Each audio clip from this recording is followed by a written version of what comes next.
are in for a treat. Oh, I'm ready to go. Let's go.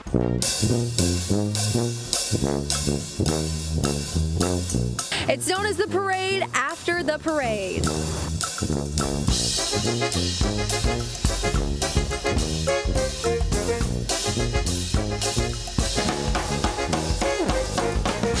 About 60 pieces of equipment from sweepers, dump trucks, pickup trucks, garbage trucks to get the debris up, and close to 200 people.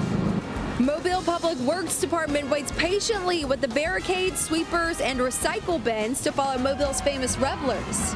Yes, it's a very efficient process. Props to whoever it was that years ago that made this process up. But I mean, just the real credit goes to all the workers out in the field, in the parade cleanup. I mean, it's unbelievable how, like a well-oiled machine, this process works. The crew strives to grab those extra beads and moon pies while trying to impress the carnival goers from out of town.